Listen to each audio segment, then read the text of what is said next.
warahmatullahi wabarakatuh.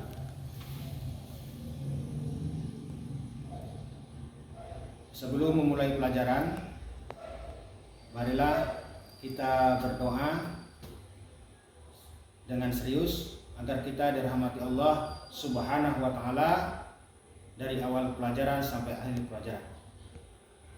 Berdoa dimulai.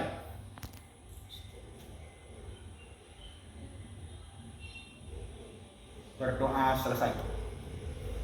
Selanjutnya Bapak akan mengabsen kehadiran anak-anak sekalian. Harap didengarkan supaya sebaik Bapak panggil namanya langsung dengar. Yang pertama, Amar, Anissa, ya, hadir. Putri, ya, hadir. Rifdan, ada ya. Yulan, ya, hadir. Revan, hadir. Humaira, hadir, ya. Indah, hadir.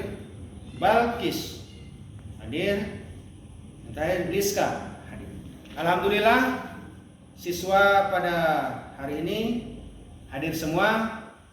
Bapak harapkan lebih ditingkatkan kehadirannya untuk seterusnya supaya tetap hadir seperti saat sekarang ini. Selanjutnya, sebelum memulai pelajaran tentang materi jujur dan adil, Bapak akan membacakan Quran surat Al-Maidah ayat 8. A'udzubillahi minasyaitonirrajim. Bismillahirrahmanirrahim. Ya ayyuhallazina amanu qunu qawwamina lillahi syuhada'a bil qisti wa la yazrimannakum sananu qaumin ala alla ta'dilu indilu huwa aqrab littaqwa wattaqullah innallaha khabirun bima ta'malun. Yang artinya, wahai orang-orang yang beriman, jadilah kamu sebagai penegak keadilan karena Allah ketika menjadi saksi dengan adil. Dan janganlah kebencianmu terhadap suatu kaum mendorong kamu untuk berlaku tidak adil. Berlaku adillah, karena adil itu lebih dekat kepada takwa. Dan bertakwalah kepada Allah, sungguh Allah Maha mengetahui terhadap apa yang kamu kerjakan. Selanjutnya Bapak ingin menanyakan kepada anak-anak sekalian tentang sepengetahuan kalian tentang menumbuhkan jujur dan adil. Kira-kira menumbuhkan jujur dan adil itu adalah bagaimana kita bisa menerapkan perilaku jujur dan adil itu dari mulai keluarga. Karena keluarga adalah awal pendidikan yang utama. Baru selanjutnya di sekolah dan di masyarakat. Ya, sebelum menjelaskan tentang panjang lebar tentang materi jujur dan adil, Bapak ingin menyampaikan KD.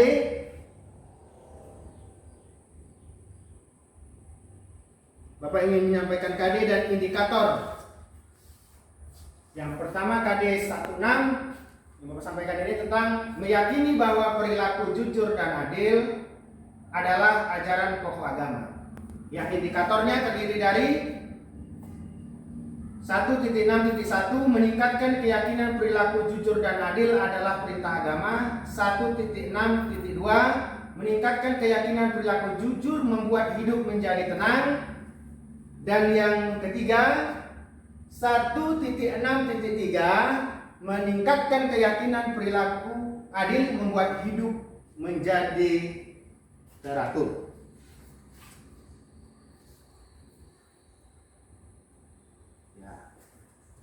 Sekarang Bapak ingin bahas tentang pengertian jujur. Pengertian jujur adalah kesesuaian antara perkataan dengan perbuatan atau perkataan dengan kenyataan fakta yang terjadi. Sesuai dengan fakta yang terjadi, kenyataan yang ada. Jujur juga bisa dikatakan sebagai kesesuaian antara apa yang ada di dalam hati, qalbu, hati. Hati ini kan segumpal darah yang suci. Apabila hatinya baik, baiklah semuanya. Dan apabila hatinya buruk, maka buruk semuanya. Tergantung hati atau niat dengan yang terwujud dengan lewat lisan dan perbuatan. Lisan itu ucapan. Perbuatan itu apa? Perbuatan yang kita laksanakan. Jadi kalau jujur ini harus bisa diucapkan dan dilaksanakan. Bukan hanya bilang jujur, tapi tidak sesuai dengan perbuatan yang kita lakukan. Selanjutnya Bapak jelaskan tentang pengertian adil. Pengertian adil adalah sikap terpuji.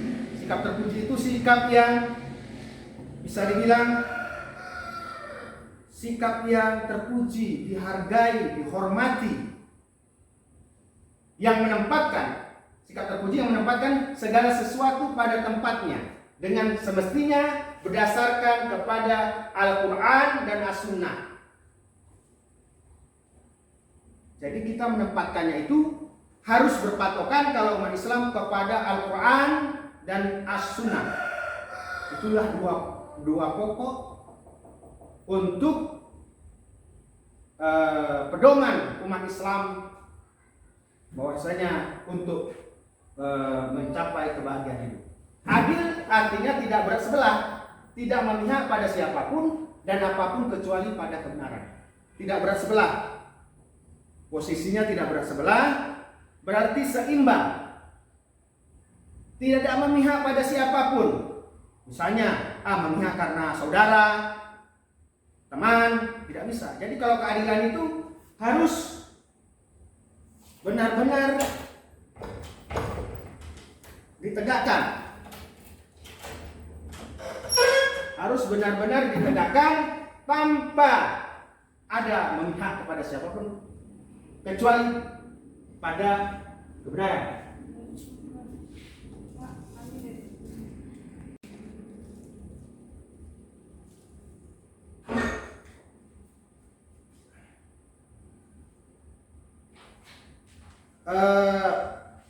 Setelah Bapak menyampaikan materi ini, nampaknya anak-anak sekalian sudah paham tentang pengertian jujur dan adil dan sudah mengerjakan diskusi seperti yang Bapak harapkan. Di sini Bapak ingin memberikan penguatan atau kesimpulan bahwasanya perilaku jujur dan adil itu harus kita terapkan di dalam kehidupan kita sehari-hari. Bukan hanya yang sebatas yang kita pelajari, tapi harus kita terapkan di dalam kehidupan kita sehari-hari, baik di rumah, di sekolah, maupun di masyarakat. Mungkin untuk materi sekarang ini cukup sekian, dan untuk berikutnya pertemuan yang kedua akan kita bahas lagi tentang materinya tetap jujur dan adil, tapi kita lebih kepada menerapkan. Contoh menerapkan di sekolah itu apa, di rumah itu apa, dan di masyarakat itu apa. Nanti lebih dijelaskan pada pertemuan yang kedua. Mungkin cukup sekian dari Bapak. Sebelum kita akhiri, marilah kita membaca doa. Berdoa dimulai. Berdoa selesai. Sekian dari Bapak. Assalamualaikum warahmatullahi wabarakatuh.